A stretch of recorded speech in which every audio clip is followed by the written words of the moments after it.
உங்ககிட்ட உருளைக்கிழங்கும் ப்ரெட்டும் இருக்கா? அப்போ கண்டிப்பாக இந்த ரெசிபியை ட்ரை பண்ணி பாருங்கள். மொறு மொறுன்னு கடித்து சாப்பிட்றதுக்கு அவ்வளோ டேஸ்ட்டாக இருக்கும். கண்டிப்பாக வீட்டில் எல்லோரும் ட்ரை பண்ணி பாருங்கள். வீட்டு சின்ன பிள்ளைங்கள்ல இருந்து பெரியவங்க வரைக்கும் எல்லாரும் விரும்பி சாப்பிட்றது மாதிரி ஒரு 10 நிமிஷத்தில் வீட்டிலேயே சிம்பிளாக ரெடி பண்ணுறது மாதிரி ஒரு ரெசிபி தான் இன்றைக்கி நாம் பார்க்க போகிறோம். கண்டிப்பாக இந்த ரெசிபியை எல்லோரும் வீட்டில் ட்ரை பண்ணி பாருங்கள். அவ்வளோ டேஸ்ட்டாக இருக்கும்.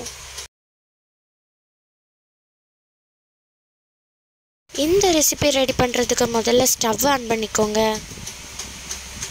அப்புறமா ஒரு கடாயில் கொஞ்சம் தண்ணி வச்சுக்கோங்க. அந்த தண்ணியில் நமக்கு தேவையான அளவில் உருளைக்கிழங்கு சேர்த்துக்கோங்க. நான் ஒரு 4 உருளைக்கிழங்கு சேர்த்துருக்குறேன். உங்களுக்கு எவ்வளோ தேவையோ அவ்வளோ உருளைக்கிழங்கு சேர்த்துக்கோங்க. இது ஒரு சைடில் கொதித்து நல்லா வேகட்டும். உருளைக்கிழங்கு நல்லா வேகிறதுக்கு முன்னால் அடுத்துள்ளது எல்லாம் நம்ம ரெடி பண்ணி எடுத்துக்கலாம். பெரிய வெங்காயமும் 2 பச்சை மிளகாயும் எடுத்துருக்கிறேன். பெரிய வெங்காயத்தை இந்த மாதிரி பொடிசாக கட் பண்ணி எடுத்துக்கோங்க. மிளகாயையும் இந்த மாதிரி பொடிசாக கட் பண்ணி எடுத்துக்கோங்க. கொத்தமல்லி தழை நிறைய எடுத்துக்கோங்க. ஒரு கைப்பிடி அளவில் கொத்தமல்லி தழை எடுத்துக்கோங்க. அப்புறமா தேவையான அளவு ப்ரெட்டை மிக்ஸி ஜாரில் சேர்த்துக்கோங்க.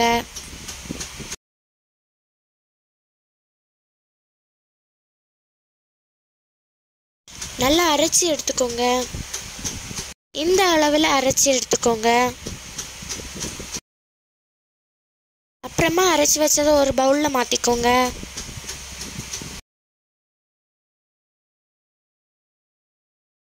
உருளைக்கிழங்கு வெந்ததும் நல்லா மசிச்சு விட்டுக்கோங்க. உருளைக்கிழங்க இந்த அளவுக்கு கொரகொரப்பாக மசிச்சு எடுத்துக்கோங்க.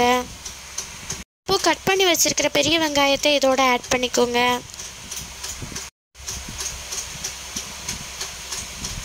கட் பண்ணி வச்சுருக்கிற மிளகாயையும் ஆட் பண்ணிக்கோங்க. அப்புறமா கொத்தமல்லி தழையையும் ஆட் பண்ணிக்கோங்க. ஒரு 5 நிமிஷம் நல்லா பிசைஞ்சு எடுத்துக்கோங்க. கண்டிப்பாக ஒரு 5 நிமிஷம் நல்லா பிசைஞ்சு எடுத்துக்கோங்க.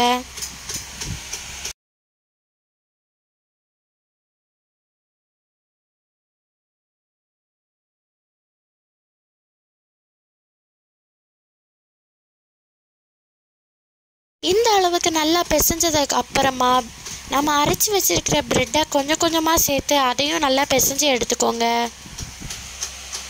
கண்டிப்பாக ப்ரெட்டை ஒரேடியாக சேர்த்துக்காதுங்க, கொஞ்சம் கொஞ்சமாக சேர்த்துக்கோங்க. இப்படி நாம் ப்ரெட்டை கொஞ்சம் கொஞ்சமாக சேர்த்து நல்லா பிசைஞ்சு விடும்போது உருளைக்கிழங்கும் ப்ரெட்டுமா சேர்ந்து நல்லா சாஃப்டாக வரும். நல்லா பிசைஞ்சு விட்டுக்கோங்க.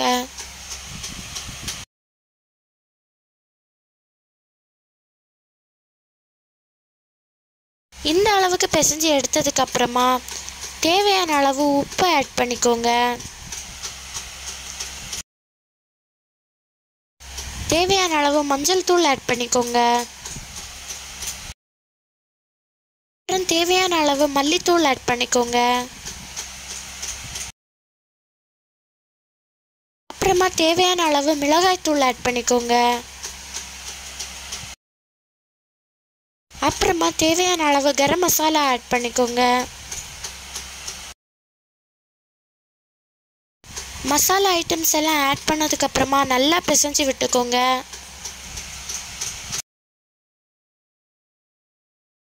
இந்த அளவுக்கு பிசைஞ்சதுக்கு அப்புறமா இந்த மாதிரி ஷேப்ஸில் உருட்டி எடுத்துக்கோங்க. உங்களுக்கு என்ன மாதிரி ஷேப்ஸ் பிடிக்குமோ அந்த ஷேப்ஸில் உருட்டி எடுத்துக்கலாம். நான் இந்த மாதிரி ஷேப்ஸில் உருட்டி எடுத்துக்கிட்டேன்.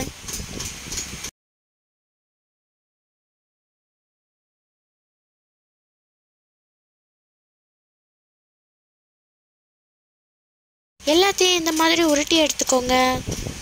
அப்புறமா இன்னொரு சின்ன பவுல் எடுத்துக்கோங்க.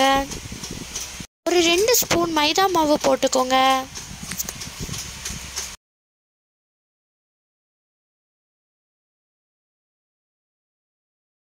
தேவையான அளவு தண்ணி ஆட் பண்ணிக்கோங்க.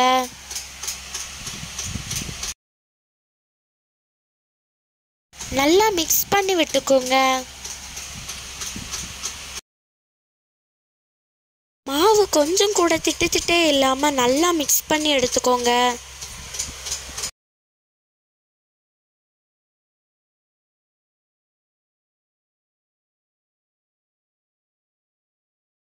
இந்த அளவுக்கு நல்லா மிக்ஸ் பண்ணி விட்டுக்கோங்க.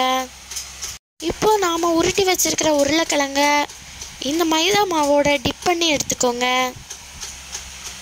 அப்படியே நாம் அரைச்சி வச்சிருக்க பிரெட்லேயும் நல்லா மிக்ஸ் பண்ணி எடுத்துக்கோங்க.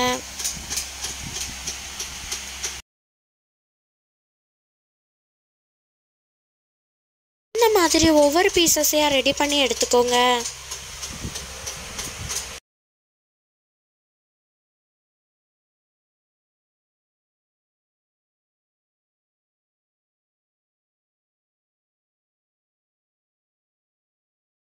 எல்லா பீசஸையும் இந்த மாதிரி ரெடி பண்ணி எடுத்துக்கோங்க.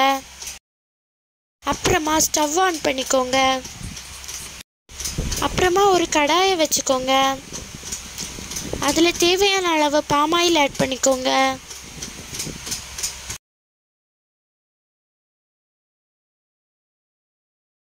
பாமாயில் கரெக்டாக ஹீட்டாக இருக்கிறத நாம் தெரிஞ்சுக்கிறதுக்காக சின்னதாக நறுக்கி வச்சுருக்கிற வெங்காயத்தை அதோட ஆட் பண்ணிக்கோங்க. வெங்காயம் பொரிஞ்சு மேலே வரும்போது எண்ணெய் கரெக்டான அளவு சூடாயிடுச்சுன்னு அர்த்தம். பாருங்க, போட்டிருந்த வெங்காயம் மேலே வந்துடுச்சு. இந்த டைமில் நாம் ரெடி பண்ணி வச்சுருக்கிறத ஒன்று ஒன்றா ஆட் பண்ணி எடுத்துக்கலாம். நான் சின்ன கடாய் எடுத்திருந்ததுனால ஒரு பீசஸாக ஆட் பண்ணிக்கிறேன். நீங்கள் கொஞ்சம் பெரிய பாத்திரமாக எடுத்திருந்தா கண்டிப்பாக ஒரு 4-5 பீசஸாக ஆட் பண்ணிக்கலாம், பிரச்சனை இல்லை.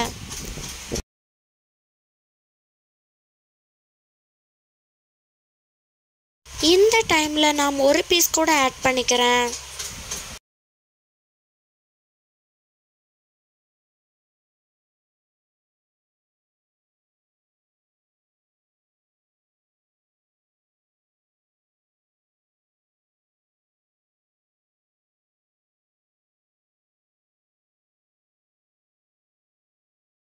இந்த அளவுக்கு பொரிஞ்சிருக்கணும், இதுதான் சரியான பக்குவம்.